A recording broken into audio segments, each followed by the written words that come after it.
It is time, ladies and gentlemen, to get your game on.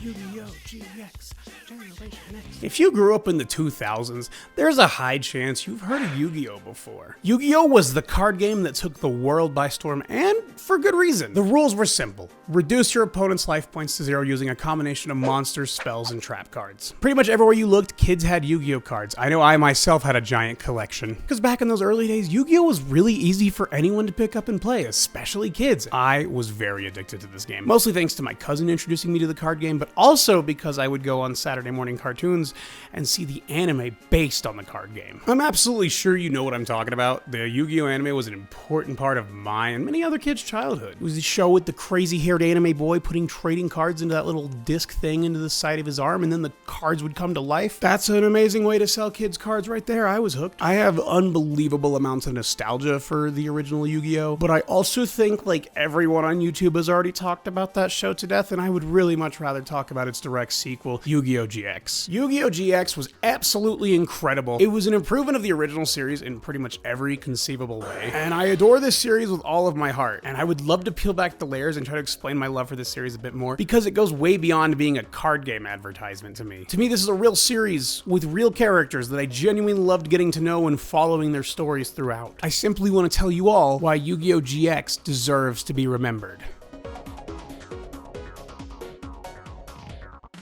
Something you need to know about me is that I never actually outgrew the Yu-Gi-Oh! Anime series, unlike most of you. These shows are just pure comfort to me, and I never got tired of them. I'll often hear the arguments about how this show can't be viewed as like a real anime or whatever, and to that I say, no, that's wrong!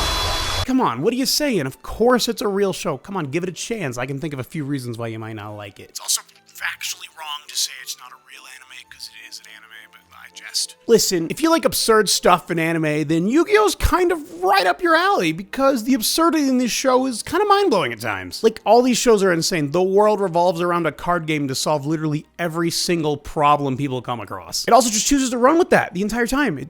No questions asked. We're playing card games over literally every issue. I do want to address some biases I have towards the series. At this point, I would consider myself a diehard fan of the Japanese version of Yu-Gi-Oh! I am not a big fan of how 4Kids handles the localization of the series. There's censorship changes, music changes. There's a bunch of stuff I really don't like, and I do not like the way they handle it. I know this is kind of an unpopular opinion, especially for those earlier shows, because a lot of people like these shows for the nostalgia they have towards the English dub, and that's okay. I totally understand that. I mean, I myself also have that nostalgia, but I have been completely converted after watching this sub. However, because I know people prefer the English version of the show, I will be using English names when it applies. Now, let's talk about the world of Yu-Gi-Oh! GX, where they just decided, screw it, card game school. Yu-Gi-Oh! GX is set mostly on an island that just has a university dedicated to card games. It's just dedicated to duel monsters. It's got Duel Academy. I love the thought that the world has evolved so much so fast since the original Yu-Gi-Oh! That someone has built an entire school on a private island just dedicated to making stronger duelists. Why? Now, who would even go to a school like this? I'm glad you asked, because we've got Jaden Yuki. Jaden Yuki,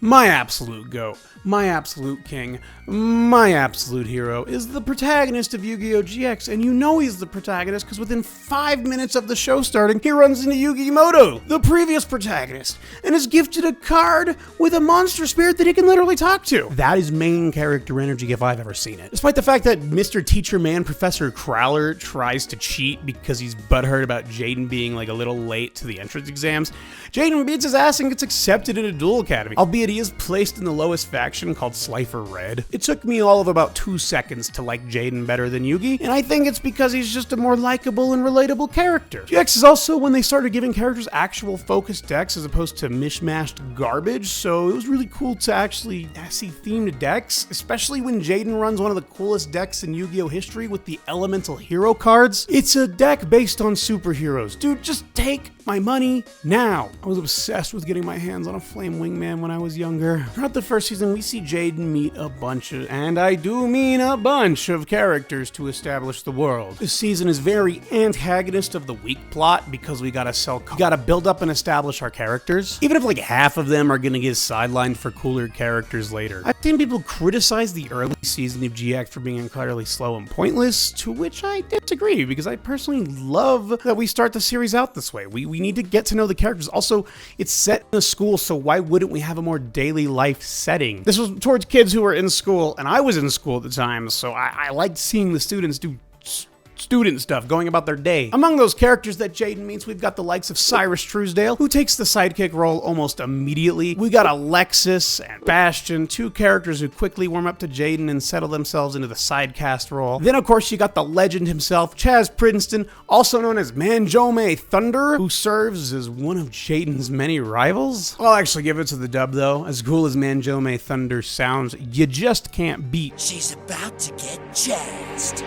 How about Zane Truesdale? He's an absolute fan favorite character, and he ran a deck that featured cards that fundamentally changed Yu-Gi-Oh! Forever with the Cyber Dragons. We get to see his first duel absolutely just curb stomping Jaden, which is wild because in GX, Jaden rarely loses. He is a powerhouse, so anytime he actually loses a duel, it is a big deal. And then when they rematch later in Season 1, it's literally one of the greatest duels in the series. So much action back and forth. There's also Chumley, who's just kind of there. Like, there was an episode where his dad came back and was like, "You gotta come run my my hot sauce company and stop dueling." But otherwise, he just kind of does nothing and fucks off until he goes and works for Pegasus. Honestly, though, I can understand the complaints of Season 1 for sure. I mean, it's not always the most interesting when we're spending an episode on Jaden tracking down the sandwich thief and it just ends up being Tarzan. That's probably where the dub can really assist, because in these early episodes, the dub's dialogue is basically a parody of itself at times. And when speaking to some of my friends who prefer the show in dub, they tell me that the humor is a big part of it, so I truly do get that. However, I would like to take this moment to mention that the original Japanese version still has plenty of humor scattered around it as well. It's just a little bit of a different kind of humor. You know, where the dub focuses on slapstick comedy and is like, haha, funny parody. The sub goes for a more natural, traditional approach in anime. It works. It works for different people. It's just to each their own, really. I find the actual gameplay loop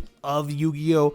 To be insanely addicting, and while it has evolved into an absolute mess today that even I can't defend anymore, around the time of GX was probably when this game was starting to hit its peak stride. Definitely one of the best incarnations before it started alienating new players, at least. Since I think anyone could really learn the card game, I do think the barrier of entry to GX is much lower than, say, like something like Yu-Gi-Oh! Arc 5 or Yu-Gi-Oh! Vrains. But I do wish the show would spend maybe an episode or two teaching the game, especially since we're set in a school that's supposed to be about teaching the game? But the show just assumes that you've played Yu-Gi-Oh! And that it's not going to spend time teaching you. Almost every single episode of this series, they are using a duel to drive the series forward in some way. And thankfully, GX has some of the most entertaining duels across the series, and just some of the best shonen battles I've seen, period. And in my opinion, Season 1 is the weakest by far, and it only goes up in quality from there. Don't get me wrong, there are certainly some great moments in Season 1, but it just fails to compare to later seasons. Season 1's only real serious plot revolves around the 7 Shadow Riders, which were kind of whatever, excluding like Night Shroud, especially when Season 2 brings in the mind-controlling cult hell-bent on destroying the world. And in that cult, named the Society of Light, comes the antithesis to Jaden, Mr. Aster Phoenix. Roche shows up with Destiny Hero cards and is like, "Hey Zane, hey Jaden, hey everybody, you lose." Dude just starts mopping everyone he comes across. I love Aster Phoenix. His story about seeking revenge on the person who killed his father actually felt touching, and it makes sense as to why he's really serious. I said he was the antithesis to Jaden. He's a really serious, no-nonsense character, where Jaden is all nonsense all the time. I remember the first time I saw Jaden lose to Aster, and what followed was he wasn't able to see his cards anymore, which caused him to go into like a deep depression, and then he just flees Duel's Academy because he loses a duel? That's a little bit of an overreaction there, bro, but okay. In his absence, we get to watch the horror as his friends succumb to the Society of Light, and they all become cultists themselves. His friends fall to the power of the tarot-wielding, brainwashing, strange, and ugly cult leader known as Sartorius. This is a huge turning point for GX because it's when Jaden finally gets his hands on the Neospatians and Elemental Hero Neos, which completely sidelines Flame Wingman. Goodbye, you're no longer my ace card. I love the lore for how Jaden gets these cards in the first place, because when Jaden was 6, Seto Kaiba was like running a contest to send card designs into space, and well, Jaden entered and won. And what's funny is, no matter which version you watch, Kaiba's reasoning is ridiculous. In the dub, he wants to send cards to space to teach aliens how to duel, and in the sub, he's sending cards to space to infuse them with universal energy. So Jaden's cards get sent to space, and they like fused with the universe known as Neospace, and they became real and sought him out. I love it. I hear people say they can't get behind this stuff in Yu-Gi-Oh! And to that I say, How come? It's ridiculous, yeah, but it's a lot of fun. It was nice seeing Jaden evolve a bit as a character during this short arc before he comes back and proceeds to curb stomp everyone again. He deals with the world-destroying cult, and then things go back to normal. Season 2 does a lot of setup to characters who previously felt underutilized. Jane starts a character arc where he becomes Edgelord 69 because after his loss to Aster, he just can't stop losing, so he stops being seen as a professional duelist that people care about. Cyrus is slowly growing into a stronger duelist with each time he duels. You know, he's a raw yellow now. He's just getting better and better. We saw Bastion deal with some of his struggles. He willingly lets himself go to the Society of Light because he wants the attention and friendship. The duels also got a lot better around this time. The series got a lot easier for me to binge the deeper I got into it. It's just, the duels are so much more, like, interesting. Probably because the duels that are happening actually matter more. Me personally, I enjoy the setup for duels more when I care about the two duelists as opposed to it being a monster of the week. And what really helps keep the show fresh is just how many cards are in this game. So there are so many different cards in this show that most duels feel unique just because of the cards used. And yet, Season 2 still feels like nothing when compared to what comes after it, because Season 3 and 4 are some of my favorite shonen content I have ever consumed. Season 3 of Yu-Gi-Oh! GX starts off fairly typical, introducing us to some new characters so we can love them or hate them. It's like an international academy event, so we get to meet the best group of newly added side characters in Axel, Jesse, and Crocodile Jim. We also get Professor Viper, who is like so obviously evil. Come on, guys, there is something not right with this guy, just look at him. Okay, maybe evil's the wrong word, but I'm getting ahead of myself. Season 3 doesn't take long to get going. We really don't take long for Viper to just be like, haha guys, I'm gonna steal your energy and life force and revive a friggin' demon so I can see my dead kid again. And Jaden is just like, yeah, nah. It's too late though, because this is a shonen anime, so the demon, named Yubel, shows up and straight murders Professor Viper before sending everyone to an alternate dimension. Viper's death scene is messed up and extremely brutal. By this point, Yu-Gi-Oh! GX has gotten very serious. The tone has shifted to a much darker story about the characters trying to survive and find their way back to their home, all while trying to deal with a murderous demon. Yubel's lore actually goes pretty deep, having a previous connection with Jaden from his childhood. Also, remember the character Jesse I mentioned? Well, he's actually one of the best characters in the series, and maybe it's because I have a bias towards Crystal Beast that I would say that. Rainbow Dragon's my favorite Yu-Gi-Oh! Card artwork, period. Jesse can also talk to his cards, which radiates main character energy, and that makes Yubel mad, so it's time for people to die. The show gets really messed up during this season. At one point, Jaden is basically forced to kill his friends or everyone's gonna die anyway, including him, which ends up turning him to an evil Supreme King, and then he kills more of his friends who try to free him from being evil. Bro is gonna need some serious therapy after that. Hold it! Okay, I need to take a second to talk about this show's soundtrack. This show has some of my favorite anime tracks of all time. So many earworms scattered into this series that all just fit the tone amazingly. Here are some of my favorites.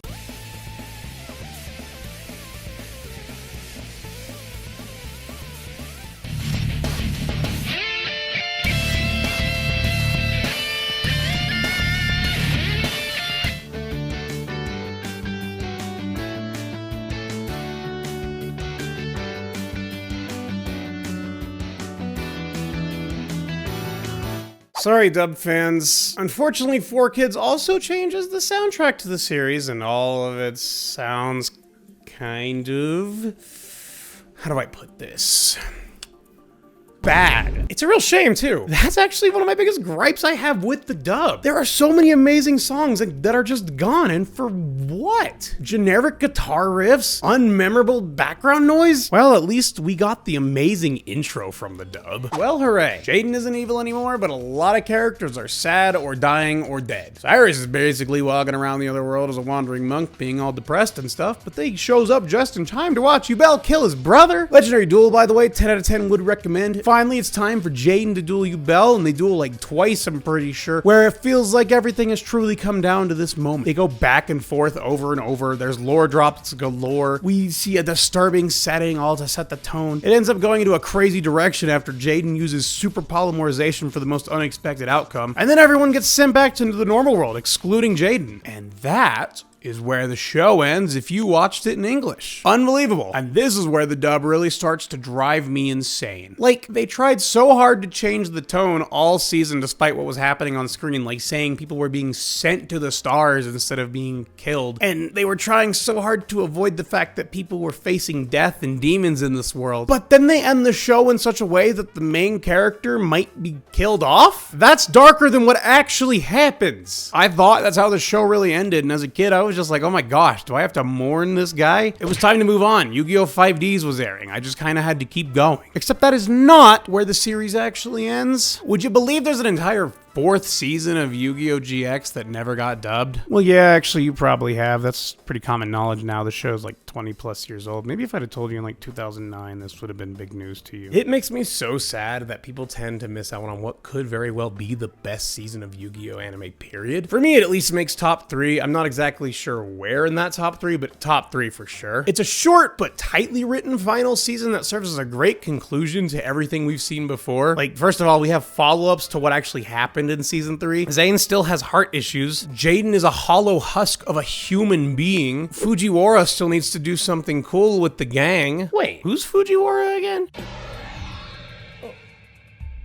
Oh, okay. Just a guy who's giving characters fake memories of a fake past as if he's been here the entire time, and Jaden is having none of that. That's neat. Season 4 is the weirdest, trippiest, and darkest season of GX by far. Not only is everyone dealing with the fallout of what happened with Yubel, now we have this evil entity made of tainted cards known as Truman, and Truman works for Night Shroud back from season 1, and by the way, Night Shroud is actually named Darkness in the sub, and that's a cooler name, so I'm gonna start calling him Darkness now. Lots of character arcs finally get completed in this season. Cyrus gets Obelisk Blue and surpasses Zane by using a weird combination of his and Zane's deck. Chaz finds a reason for existing and goes into pro dueling. Alexis decides she wants to be a teacher. Crowler has trouble letting go of these kids he supposedly hated, so he and Jaden have a legendary rematch against each other. Jaden is just a broken person at this point, probably from all of his trauma of his friends dying, him killing his friends, him fusing with the demon, him becoming the evil supreme king and killing more friends. That's all probably just really messed him up. And for most of the season, the smile that you know that Jaden Yuki has is just gone. He's unhappy. He does not duel for fun. He duels to get it over with. He is trying to win as fast as possible,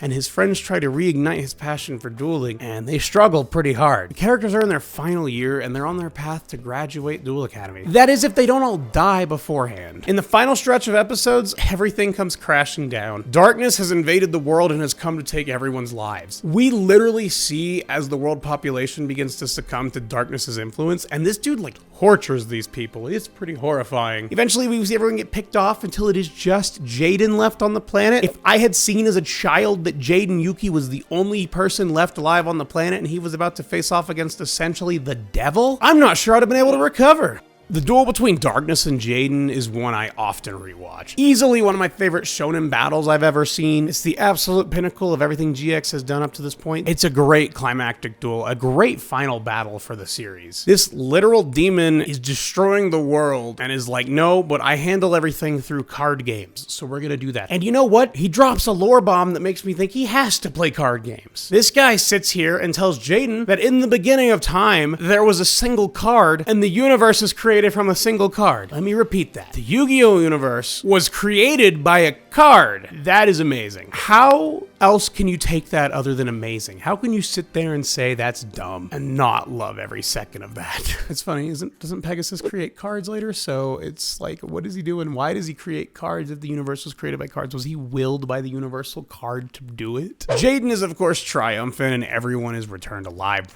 once again, but there's still one thing that has to happen before the series can end. It's Yu-Gi-Moto. Jaden duels Yu-Gi-Moto from the original Yu-Gi-Oh! Series. Not quite in the way you'd expect though. There's some time travel shenanigans going on, I guess, so the Pharaoh can appear. I'm guessing at the time they wanted to prioritize people's nostalgia of seeing the Pharaoh again over logistics and continuity of the show, so they just used time travel. I gotta say, it's a real shame that this duel never got dubbed in English because I think a lot of people, myself included as a kid, would have loved to have seen this episode. It's an amazing duel. I think it's the only time two protagonists have ever faced each other in a Yu-Gi-Oh! Series, and it's just a real shame that we never got to see it out west. I seriously implore you, if you are dub only, to give this season a chance. This final duel is really worth your time, especially if you've been a fan of the original series or GX at any point in your life. Whew, that's Yu-Gi-Oh! GX. I don't know why I'm able to obsess over card game anime so much, but I've kind of come to just love that about myself. My friends have absolutely been annoyed listening to me over the years vehemently love and just defend the Yu-Gi-Oh! Anime like way more than a human should, but I stand by my love for it 100%. I see the series as an underdog, as most people aren't even willing to give this show a chance, and those that are most likely not willing to give the original Japanese version a chance. I hope that if you've watched this video, you can understand that there are passionate fans such as myself that really do view this show as amazing. It's so much more than a card game advertisement. It's so much more than just a slapstick comedy that 4Kids tries its hardest to make it seem to be. Yu-Gi-Oh! GX is a show about card games, but it's also a story about characters growing up. And as long as I exist, Yu-Gi-Oh! GX will not be forgotten. Thanks so much for watching, everybody. I'm sure it was fun to listen to a grown man gush about a card game anime. If you'd like to see me do it again, let me know. I have lots to say about the other 7 series, and I would love to sit here and talk to you guys more about that. Also, consider subscribing if you enjoyed this video. Once again, thanks so much for your support, and I will see everyone in the next video.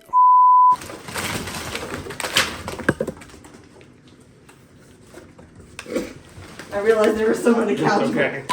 However, because I do know most people prefer this series in dub, I will do my best to use English names best to use English names when applicable.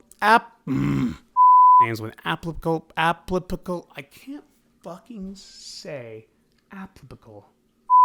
He comes in and just becomes Jane's new best friend for real.